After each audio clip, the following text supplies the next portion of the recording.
Having to repeat? Absolutely. She's nervous about having to repeat 5th grade again. Does she know anybody in her class? Oh, yes. Who does she know? Excellent. Yeah, her friend Rachel, or the girl that she met in the library. Paris, I think. Paris was, the girl that she met in the library. I'm pretty sure that was Paris. But she knows the girl, Rachel's her cousin, and then Paris is the girl that she met in the library. Anybody else who also had to repeat 5th grade? Me. Yeah? What is his name? Who's that? Daryl? Yeah, Daryl. Daryl Sykes. Yes. Daryl Sykes. Yeah, he's the bad kid. Ooh, the bad one. The bad guy that likes Miss Peaches. That likes peaches, yeah. He's So he has to work with peaches in the hallway. That's Daryl Sykes. You got it. You got it. Okay, so when we left off, we were on chapter 5.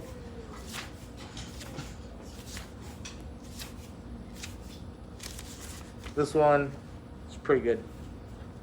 Good chapter here. Let me see if I can do it. Okay. So, chapter 5. We got her. Our new teacher. I blinked and blinked again. Her hair was copper like a lucky penny. But when the light hit it in a certain way, it seemed almost green, like a deep green, like she colored it with dye made from tree leaves. It was held back with sparkling dragonfly barrettes, but there was no help for it. It was wild hair. She was pale, but I couldn't decide for sure if she was white or Asian or Puerto Rican or maybe light-skinned black.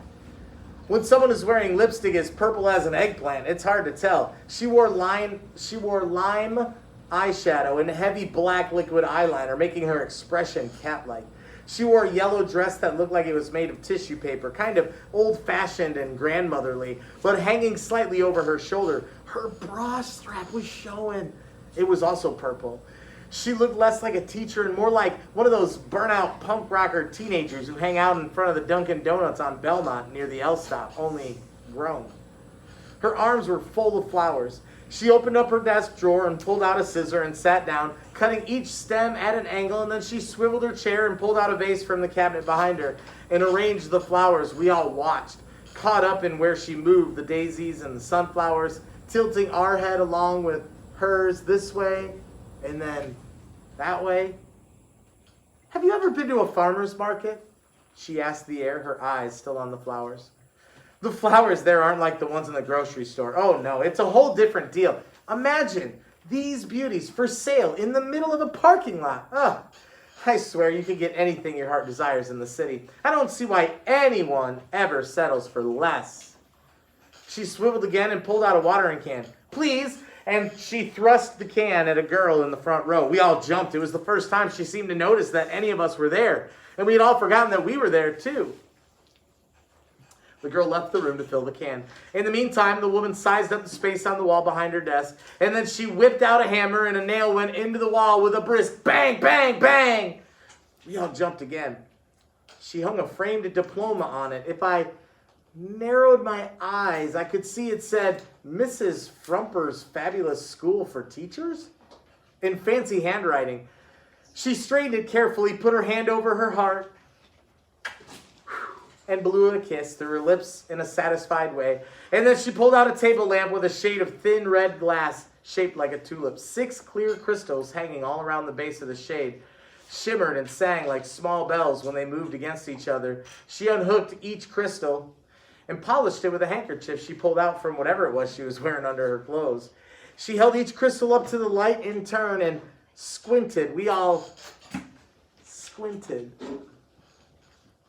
A boy raised his hand. The teacher glanced at the clock on the wall. 5 minutes until 9, and then back at the boy. Do you have to go to the washroom? No? Well, then put your hand down, she said, hard and quick, like a hammer banging. The boy obeyed. She hung the last polished crystal and turned the little lamp on and off to test it. Working lights are important. Working lights are important things, she remarked again to the air. A light that won't go on, well, that's just sad. The girl returned with the watering can. The woman filled the vase and pushed it forward on her desk. She felt for her pearls and adjusted them, making sure the clasp was at the nape of her neck.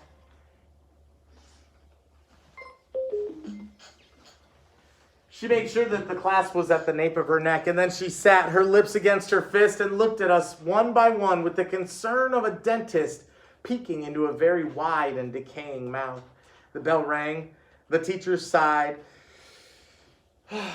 moved around to the front of her desk, and leaned against it, her arms crossed. She looked like she might be smiling, but the smile was like tucked away like a mint against her gum and cheek. Well, she said, another year. My name is Madame Potayer. It rhymes with touche. That's a French word that means you got me. She smiled openly then, even though it was the first day of school. I had never seen a teacher do that before. Most children call me Miss Pointy, she continued. We giggled. Some children call me Madam. My damn what? Daryl called out. Your damn teacher, Miss Pointy replied without blinking. And this seems like a perfect moment to talk about rules. What do you think some good rules would be? Kids called out, no talking, no pushing, no chewing gum, no taking other people's stuff, no swearing, no not doing homework, no pulling hair, no chair kicking, no copying, no calling names. Oh, Miss Pointy yawned. How about no rules that start with the word no? Haven't you kids ever heard the word yes before? She wrote on the board. Yes, looking. Yes, listening. Yes, consideration. What's consideration? That's treating other people the way you want to be treated. If you don't like being pushed or having your stuff taken or having your hair pulled, don't do it. Or you might be paid back in the same coin. That's common sense. Yes, common sense. And yes, hard work. Harder than you've ever worked in your whole life. So if you want extra credit, you better get started on sweating. I'm the meanest teacher in the West. Do you shoot from the hip? Snickered Raphael. You better find out, cowboy. Miss Pointy's nostrils flared. She wrote the schedule on the board. Puzzling, 9:10 to 10:40. Time travel and world exploring, or mad science, alternate days, 10:40 to 11:30. Read aloud after lunch, read together after read aloud, read alone after read together, art of language, end of the day. What did it all mean? We looked at each other. None of us knew. None of us asked. We were all feeling too shy except for Daryl, who maybe didn't care. Miss Pointy passed out thick composition books with black and white marbled covers. You each owe me $2, she announced as she passed them out. I got $2, complained the boy. You may not have $2 now, but someday you will, and then you'll pay me. She continued to pass out the books, and one skidded across my desk. I stopped it with my hand and smiled. It was nice to get something new. That is your journal.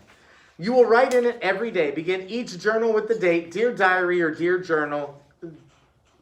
Begin each entry with the date. Dear Diary or Dear Journal is optional or up to you. I'll read and sometimes comment on what you write unless you make a P with a circle and a line through it at the top of your page, like this, and she drew it on the board. This means none of your business, Miss Pointy. Whatever you write is between you and your paper, and sometimes me, she promised. And a special needs teacher, Daryl grumbled. I don't like bureaucrats, she told Daryl, but I don't mind cynics. What's a bureaucrat? Daryl asked suspiciously. A tattletale who likes to write things down, Miss Pointy explained. Oh, like Sakaya? A girl called out. Well, I don't know that Sakaya tells on people yet, said Miss Pointy.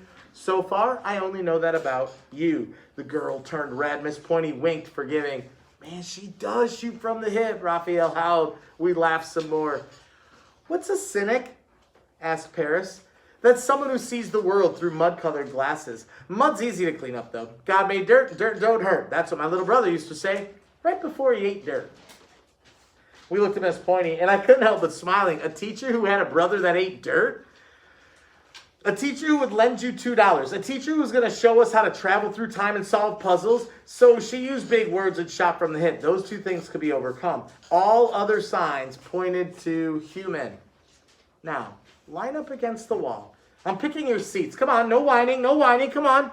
Now, you there, you there. No, you there. I was relieved when I was seated in the back of the room again. When all of us were seated, she scrutinized the arrangement. You. Who? Me? You, she pointed. Change places with her. Second row, Rachel and I passed each other. How did Miss Pointy know I was, well, hiding? And you, she pointed to Daryl. You, Daryl Sykes. Up. Come up here. Up here. You too. Man! Why I gotta sit in the front row? All the better to see you, my dear, said Miss Pointy. Dang!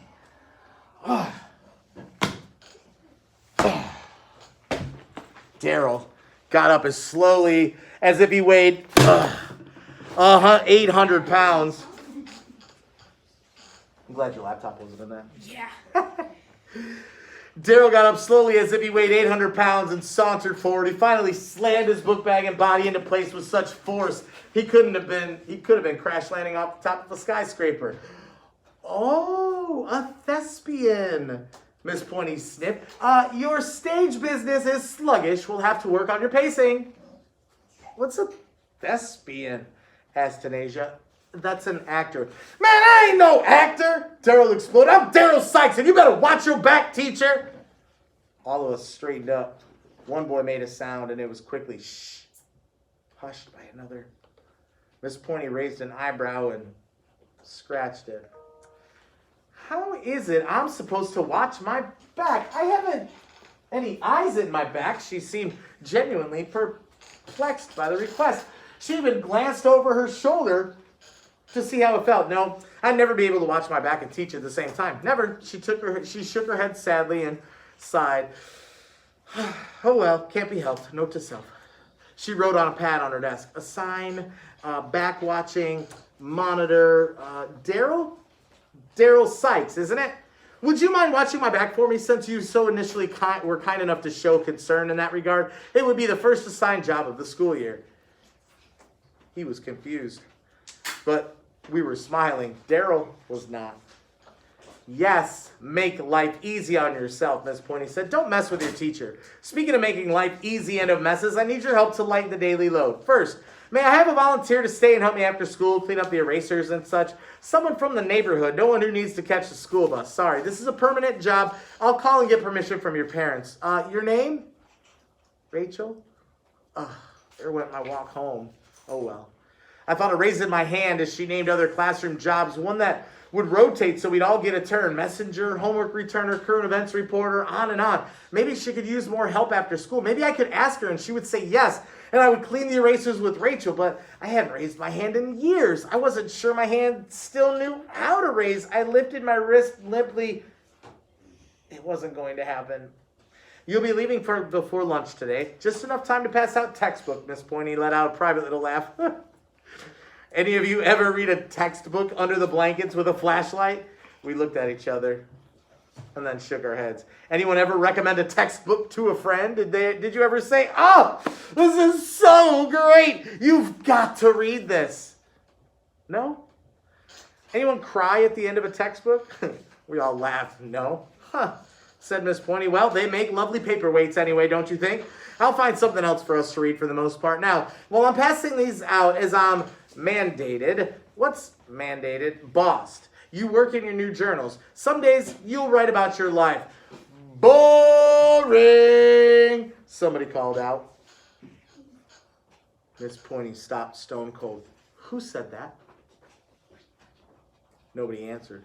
Boring is a swear word in this class. I don't want to hear boring ever. She picked up a textbook, a heavy one, slammed it onto the desk. We all jumped. If that word comes out of your mouth, you will be sent down to the nurse. She'll give you a shot on your south side to cure your boringitis and send you home. You just test me once and see if I'm kidding. You understand? Anyone in here not understand? Her voice was low. She looked really angry. She was crazy. She walked a full circle around her desk and took a deep breath. As I was saying, You will write about your life. If your life happens to be B-O-R-I-N-G, she spelled, then you better learn to make life a little more interesting, because I don't read anything that's B-O-R-I-N-G. Why not? Raphael ventured. Because it's B-O-R-I-N-G. The mood seemed to lift as suddenly it has come. Now, I've told you all about myself, haven't I? How my first husband was a pirate. I'm using this job to supplement my night job in selling encyclopedias, yada, yada, yada. Now, I need you to tell me everything I need to know about you. Everyone stared at her. Make hay while the sun shines. Today, go! We all started writing, or asked to borrow something to write with. Miss Pointy rolled her eyes, passed out a school supply list and a lista de utensilios escolares. Utensilios escolares.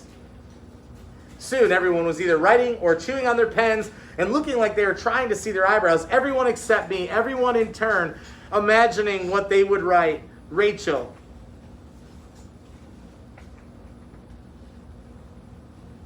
Here's Rachel's.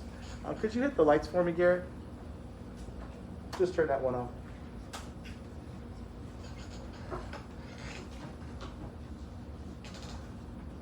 Thank you. Rachel, I really don't see why I should sit in the back row. Plus, something you should know is I need new glasses. Only my mother has not taken me yet, so I don't see why I must sit in the back row where I can hardly see. So please, teacher, please change my seat. Love, your loving helper, Rachel. Or Daryl. There's Daryl. Something you should know about me is I ain't gonna watch your back. You watch your own back, teacher. P.S. You are stupid and ugly and boring, boring, boring, boring, boring, boring, boring. And then, oh, Daryl. And then everyone else. I like recess. My big sister's going to have a baby in 3 months. I want a GameCube for my birthday. I want a pet, but in my building, it's no dogs allowed, not even cats. Taco Day is the best day in the lunchroom because they don't give enough cheese. I spend summers with my grandma in Alabama. I like boys, even though they can be so immature. I have to go to the bathroom a lot. Please don't yell at me. Sorry, teacher. No speak English. And then I tried to think of what I wanted to say. I thought of saying how I was held back, but then I realized that wasn't something I wanted to say. I wanted to say I was sorry that I made my mother feel so disappointed. But then I realized that was something I should say to my mother and not my teacher. And this too wasn't something I wanted to say. I wanted to tell Miss Pointy I am good at looking at things and smelling things and seeing things and touching things and hearing things and thinking things and remembering things. But so what? These aren't things that are important to know at school, are they? They don't fill any blank, do they? So all these things I know are a secret. I keep them inside myself in a box made of myself. Only I seem to have lost the key, and now I don't know how to take it all out when I need it. I wanted to tell the teacher that the world looks different from the second row, that I like flowers and the red lamp, and that I wish she knew I wanted to be a helper even though I didn't raise my hand. I wish she were a goldfish. I wish she were a goldfish bowl turned upside down and could see me reflected in her the way that I want to be seen, without my having to tell her. I want to be seen in a way that takes her by surprise, upside down and backward from what's before her very eyes. The bell rang. The blank page stared up at me. Pass up your journals, she instructed. Kids started twisting around in their seats, collecting books from behind them. I felt panicked. I picked up my pen. I wrote, I am a writer. And then my journal was gone in one big pile, being pushed forward. I couldn't tell which one was mine. I grew red and hot and foolish feeling at the thought of Miss Pointy looking at those words. What was I thinking? After all, in the end, she was going to be a teacher about it. Here's her journal entry. Somebody read that for me? I am a writer. It says, I am a writer. And what did Miss Pointy say? I believe you.